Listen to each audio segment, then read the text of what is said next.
Mi vida, por Yeshua de Nazaret. Cartas a mi amada esposa Miriam. Autora María Medina. Voz Salvador Corazón. Capítulo 80.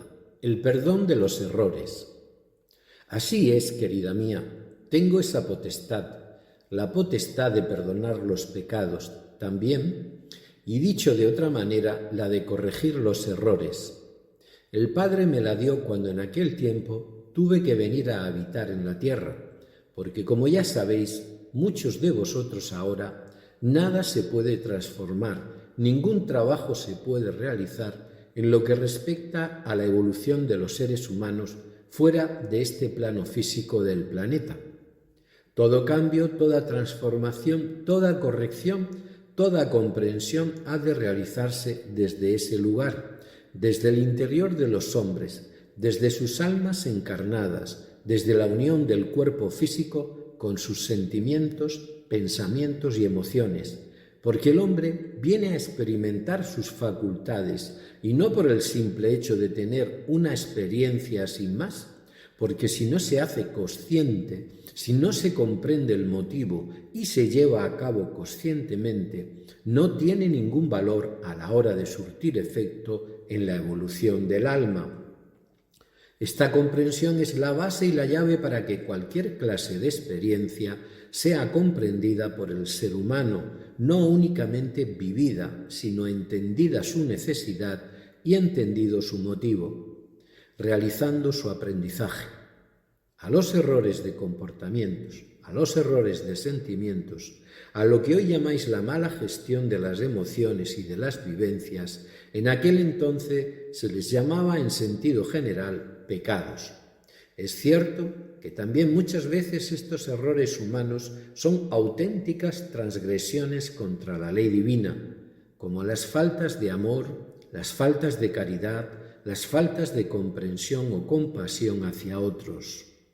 Las agresiones de todo tipo, físicas o morales, las mentiras para dañar al prójimo, los robos, las envidias y un sinfín de desviaciones de esta ley universal que los hombres deben seguir para estar en la luz, para estar en el reino, aquí y ahora, siendo ya esos seres como quiere Dios que sean, sin necesidad de esperar al regreso a casa para alcanzar ese estado de gracia que ya conocemos y del que tanto os hablé en aquel entonces.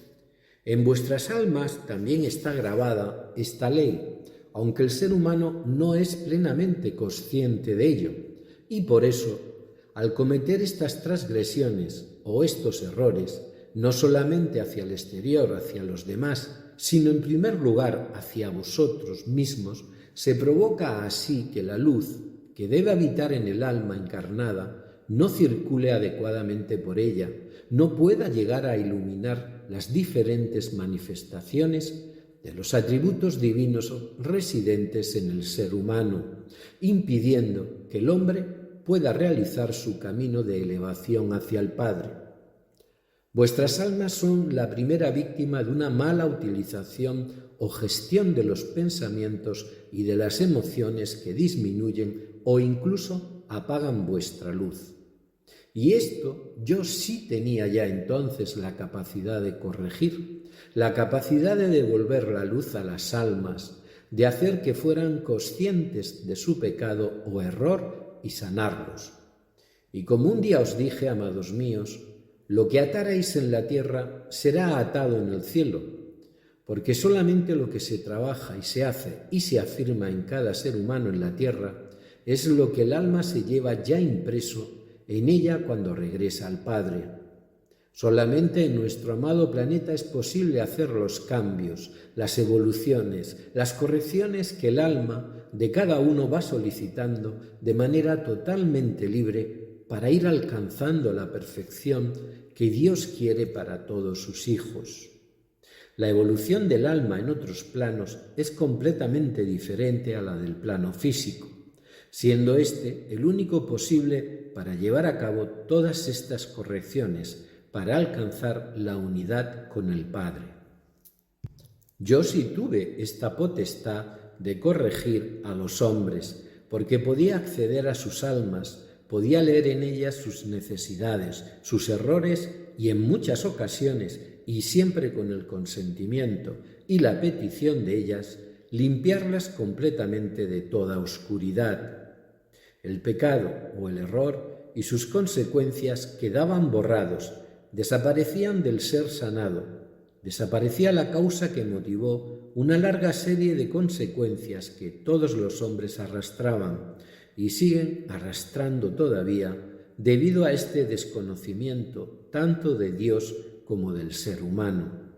Pero como os digo, queridos míos, yo tuve la facultad y el inmenso privilegio de poder borrar toda equivocación de las almas, de poder hacer desaparecer de las mentes y corazones las causas y de hacer desaparecer también de sus cuerpos las consecuencias que se habían manifestado como enfermedades de toda clase.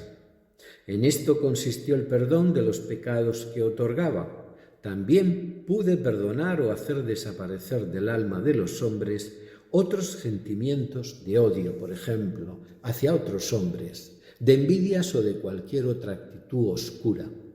Para ello, sí, es absolutamente cierto que pedía el arrepentimiento del que había estado actuando erróneamente.